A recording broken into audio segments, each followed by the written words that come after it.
नारियल के पेड़। सोहनपुर गांव में ठाकुर वीरेंद्र प्रताप रहता था। वो बहुत पैसे वाला था और वो बहुत दयालु किस्म का आदमी था। वो गरीबों की बहुत मदद करता था। उसके पास 3 जादुई नारियल के पेड़ थे जो कि उसने अपने गांव के बाहर लगा रखे थे। एक नारियल का पेड़ सोने के नारियल देता था और दूसरा नारियल का पेड़ पैसे देता था और तीसरा नारियल का पेड़ अलग अलग तरह के फल देता था। ठाकुर वीरेंद्र प्रताप चौहानपुर गांव का मुखिया भी था, पर अब बेचारा ठाकुर वीरेंद्र प्रताप बूढ़ा हो गया था। उसकी सेहत अब ठीक नहीं रहती थी। ठाकुर वीरेंद्र प्रताप के 3 बेटे थे। सबसे बड़े बेटे का नाम सुंदर, जो बहुत बुद्धिमान और चतुर था, पर सुंदर आलसी बहुत था। दूसरे बेटे का नाम सुशील था।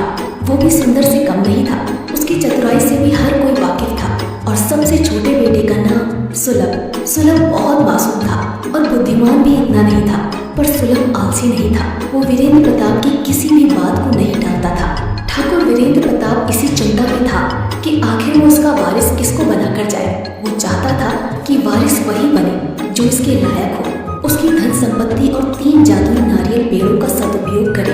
एक दिन रात को वो विचार में मग्न था कि आखिर कैसे अच्छा वारिस ढूंढा जाए। अगली सुबह हुई और वीरेंद्र ने अपने 3 पुत्रों को बुलाया और अपने बागीचे में लगे 3 जादुई नारियल के पेड़ों के पास ले गया और कहा, देखो बेटा, जैसा तुम्हें भी पता है कि आजकल मेरी सेहत कुछ अच्छी नहीं रहती, इसलिए मैं अपना वारिस ढूंढ रहा हूँ जो मेरी धन संपत्ति और इन 3 जादुई नारियल के पेड़ों का सदुपयोग करे।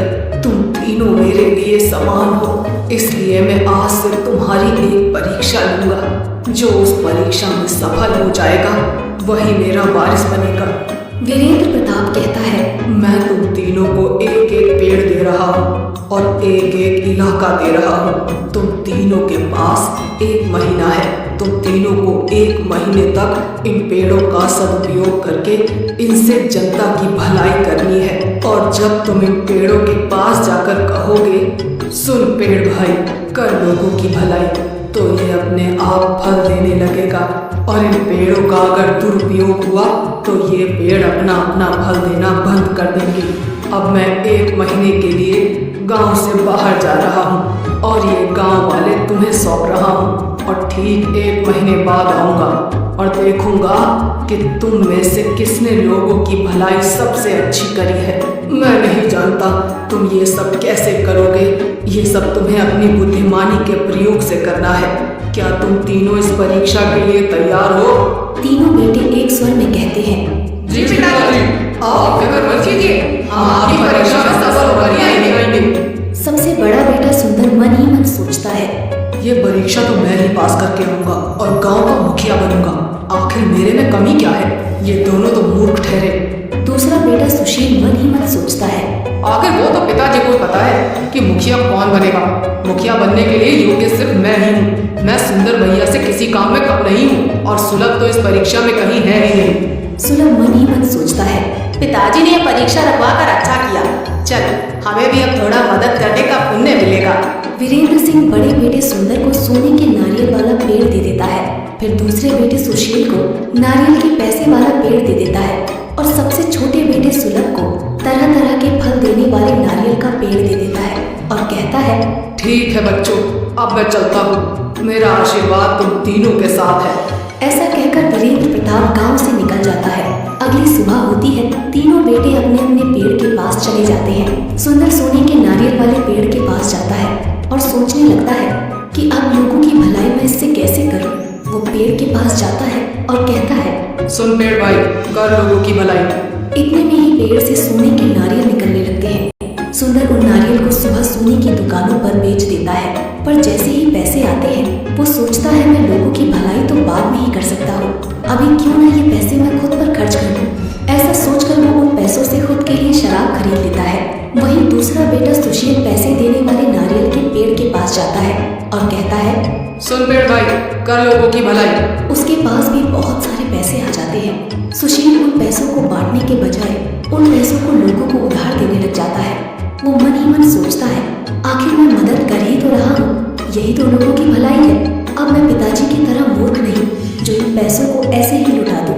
वहीं तीसरा बेटा सुलभ तरह तरह के फल देने वाले पेड़ के पास जाता है। वो सोचता है, इस गांव में ऐसे बहुत से लोग हैं जो एक दिन का भोजन भी नहीं जुटा पाते। आते हैं उनको इसकी सबसे ज्यादा जरूरत है। फिर सुलभ पेड़ के पास जाता है और कहता है, सुन पेड़ भाई, कर लोगों की भलाई।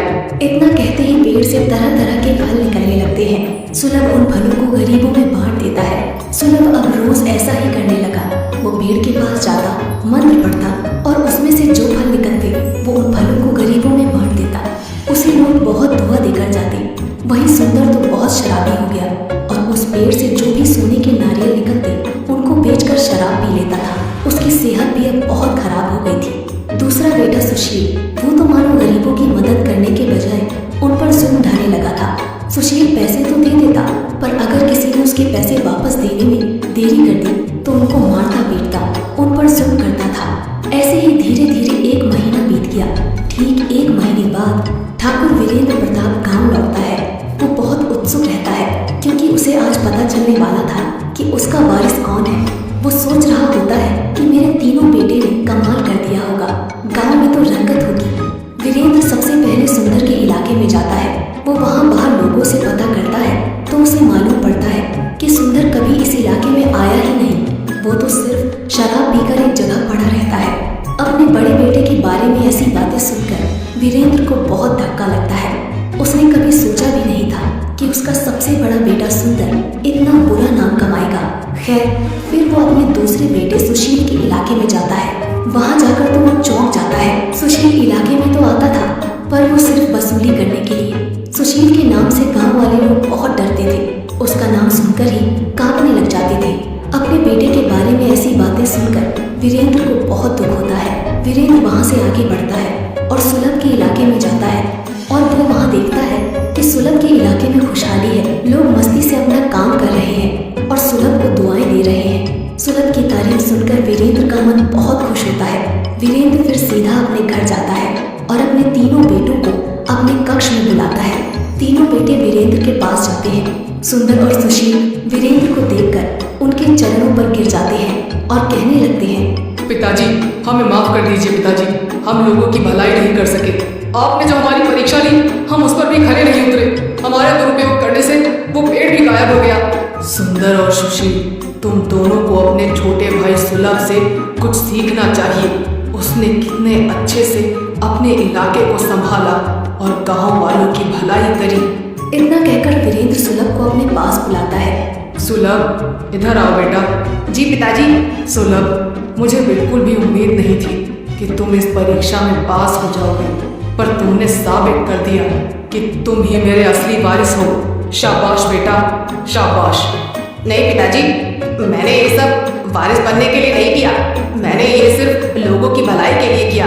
और जब मेरे बड़े भाई सुंदर हैं तो उनके रहते मैं वारिस नहीं बनना चाहता। वाह बेटे वाह, तुम तो बेशकीमती हीरा निकले।